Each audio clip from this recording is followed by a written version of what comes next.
along Highway 20 on my way to my parents' house. There are fields, the whole mountainside's full of this incredible plant that has this furry little texture. It's an interesting plant, but a beautiful plume of yellow flowers. It is known most for the respiratory tract and for helping to strengthen the mucous membranes. It is widespread all over Europe and in temperate Asia and even, North America, lots of different places, banks, roadsides, any waste ground or any place where there's nothing that can really grow there because it prefers gravel or sandy or like chunky soils. It doesn't go for really beautiful, pretty soils. You can use the leaves off it, the roots, the plant, all parts of the plant are edible. It has a bitter taste to it, and so we know it's a good digestive if it has that bitter taste. And the flowers are a little, they have a faint kind of pleasant odor, but very, very faint. It has a lot of history, and we know a lot about mullein and how it's been used throughout history. One of the ways it's been used is to dye women's hair golden. The Roman women used it for that. In parts of Asia, it was a plant used for fevers, cramps, and even to help with migraine headaches. In India, it's used to drive away evil spirits, and they use it for diarrhea, respiratory diseases, and even it's noted for hemorrhoids. Clear back in the Middle Ages, they would use the plant to dye fabric, but also as lamp wicks. When they dry, they're very flammable, and the stalks are very, very strong and stiff, and they become great torches. It's been fed to both man and beast, livestock, for respiratory congestion and for difficulty breathing, for coughs, for colds, for chills, and for skin things, known for making poultices or even salves out of it for rashes or things topically. Also, it can help with slow healing wounds that are having a hard time healing. You just can't seem to get past that. Mullein can help with that, especially topically, when you take it topically and internally, because it makes a great tea. In the 1600s, it was written about as a kind of a bactericide, where it would get bacteria under control. And then also Culpeper talked about it for colic and for bellyache. Native Americans smoked it, used it for lung congestion. They smoked it not for an enjoyable thing, because people I know that actually have smoked the mullein said it's not very pleasant to use it for lungs, but it does seem to work really, really well. They said that it has an awful taste to it. Most of the way that we have used it for lung congestion is just to put it in a bowl and to heat it and do it that way. But the Native Americans actually used it for lung congestion, inflammation in the lungs, and for burns, and topically also ringworm, making it into a salve. The Civil War Confederates used it and noted it for respiratory problems, and in the 1800s it was talked about being used as far as for inflammatory diseases of not only the respiratory but also urinary tracts and female issues, any type of inflammation going on down there. Also earaches, well known to soothe ear infections and inflammations. You can make a mullein oil that is wonderful, and even on the market even today, where you can get the mullein oil and you put a few drops of it in, and it seems to soothe and settle down ear problems and anything associated with ear infections like that. Also, it is a natural diuretic and helps with digestion because it is a bitter. The German Commission E talks about it as an expectorant and used for inflammation in the upper respiratory tract. It has lots of wonderful ingredients in it, wonderful nutrients, including vitamin A, lots of Bs, including B6 and B12, but both of those are used for helping to repel bugs in the environment. And that's interesting that it's kind of this plant grows kind of up in the mountains where bugs could be, but you could ingest this or even make a spray out of it, and that could help with bugs. It has natural biotin in it. It's got PABA in it. It's got vitamin D in it. It's high in iron. It must pick up that iron from the rocky slopes that it grows on, and it's got magnesium, potassium, and naturally occurring sulfur. It's just an herb that is just all over. We use it for respiratory. When we think of a respiratory plant, this is one of those that we think of. It for all pulmonary issues, strengthening anything, including sinuses and freeing up breathing, and even laryngitis and asthma symptoms.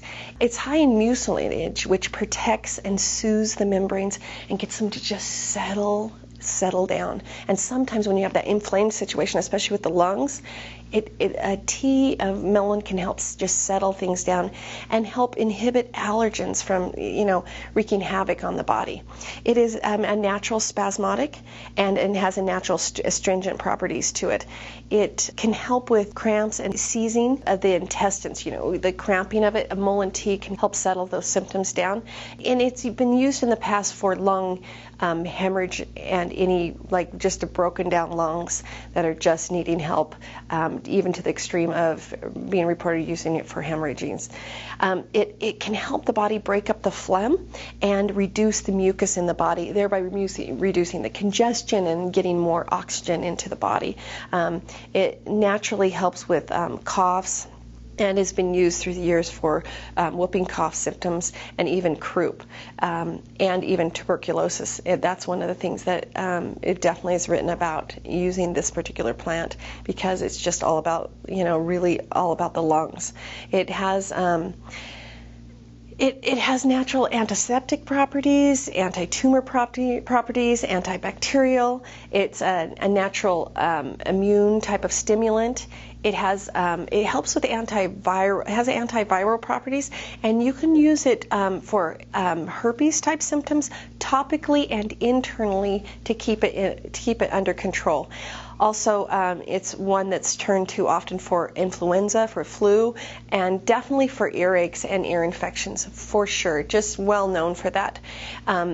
Also can help with swollen glands or lymphs or some of those symptoms, kind of like simply moving things through, letting the body bring more uptake of oxygen, so that it can get a handle on getting well. It's been known to help with the symptoms associated with ruptured blood vessels and mucous membranes that are just weak and worn out, I guess. It is a natural diuretic, so of course it's going to help bring nutrients to the kidneys and help increase that flow and help with a slow cleansing of the kidneys. It can help soothe the inflammation symptoms that happen there and even strengthen the kidneys. It helps with inflamed nerves and nervous tension, so we know the effect it must have on pain to settling those things down. It has been known to help with swollen joints and numb senses, usually like neuropathy or any type of disease like that starts with things settling down or a sensation. People will get pain at first, or they'll get numbness, or they'll get fuzziness in their feet, or any sensation that's not normal in the extremities seems to need attention. Well, this would be an herb that you could use to give attention to the extremities, because it gets things moving to the extremities and on the nerve endings, helping to rebuild and strengthen. Because if there's pain or discomfort on an area where there's nerve endings, you need to do something about it. You need to feed the body nourishment to get to those nerves, so the nerves can do their job and not cause you pain. The pain is there, or the discomfort's there to get your attention, and your body needs more nourishment when that happens. With digestion, this can settle down diarrhea, especially in older people or little kids. It's a very simple herb to take. Helps with tummy aches and helps strengthen the bowel lining and any symptoms associated with that, and also can settle down hemorrhoid discomfort and swelling even by putting it topically or even ingesting it. As far as safety is concerned, the leaves and flowers are in the U.S. FDA GRAS list, which means generally rated as safe, except for one part where the mullein hairs sometimes can be irritating to people. It's kind of this fuzzy stuff that's on the outside of the plant, and it can become irritating for some. That's the only side effect that they seem to have with it. And when it's dried, you don't notice those little hairs anyway, because it just goes into the powdered herb or just in your tea jar. So how do you use it? We use it fresh. We can use it fresh. Just put it in, take some leaves of it fresh and put it in a blender with some juice and blend it up and drink it that way. You can take those fresh leaves and you can make tea out of them. You could make a decoction out of them. You could make a strong tincture out of it, which would be glycerin, distilled water, or spring water, and maybe apple cider vinegar. You could do an alcohol extraction of this to have a really strong components, and for it to be able to go, you could put it under your tongue and have those effects come out immediately in a really strong alcohol tincture. But it works really well and is extracted well in water-based liquids like glycerin and apple cider vinegar and water. They're all water-based, and that's kind of the difference between the alcohol. The alcohol will pull out things that would be resin-based plants or even seeds or roots that have a hard time extracting it much. Well, this plant is a very gentle plant, and it can be extracted with water-based extraction methods. So you can use it powdered. You could mix it in a drink and drink it. You can use infusions. You could use decoctions of it where you're cooking it up on the stove and concentrating it down, and it lasts for a few days. Definitely you can make oil out of it. It's a great one for owies and earaches. You can mix it with, make a lobelia mullein oil together, or even other herbs that are nourishing and can settle down that sensitive inner ear if you have ear problems. It is a wonderful herb for that, and any part of your body that just needs the breath restored. And I guess that's it. This is just the plant that restores breath. And so if that's something for you, this may be an herb to help our masses be able to get on their feet, nourish ourselves back into health, and take big, fresh breaths of air because our lungs are doing well because we've eaten our mullein.